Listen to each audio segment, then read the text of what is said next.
Dalam penciptaan sebuah karya tari, baik dalam menghadapi karya tari nasional maupun penciptaan karya tari baru yang mungkin kedepannya akan menjadi pembendaharaan tari di Kalimantan Selatan, maka seniman tari diharapkan lebih memperkuat bentuk-bentuk tarian yang terlihat di dalam ragam-ragam gerak dari kekhasan daerah Kalimantan Selatan.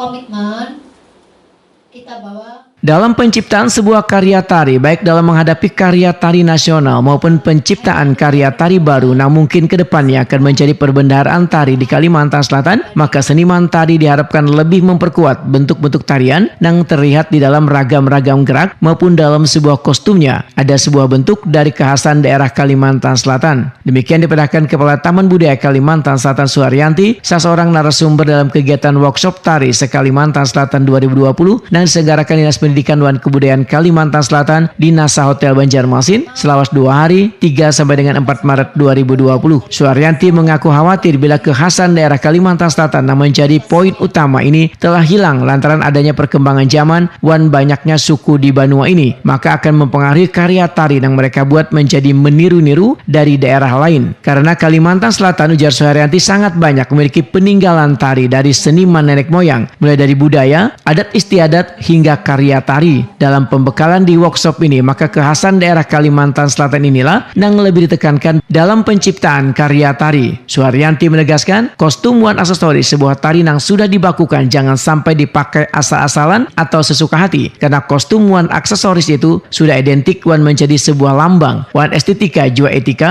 di dalam tari tersebut, sehingga seorang seniman tari harus peka dan memahami agar kada menimbulkan kerancuan pada sebuah tari yang akan ditampilkan. Kawanan kita tuh yang saya kadang nggak habis pikir ya, padahal tarian itu sudah dibakukan, otomatis kan penempatan pemakaian busana, desain baju, tata rias dan tata sanggulnya, kepalanya kan memang sudah ditentukan. Makanya kadang saya nggak tahu kenapa jadi kayak sekedar kayak seenaknya gitu loh. Toh apa yang kita sudah dibakukan kan itu adalah sebuah identik dan itu sudah menjadi sebagian estetika dan etika di dalam tari itu sendiri. Nah, itu yang kadang kita harus, itu tadi kita memang harus peka, harus memahami. Kalau dengan demikian nanti akhirnya kita rancu tarian Kalimantan Selatan itu rancu seperti apa. Kita karena meniru-niru itu tadi.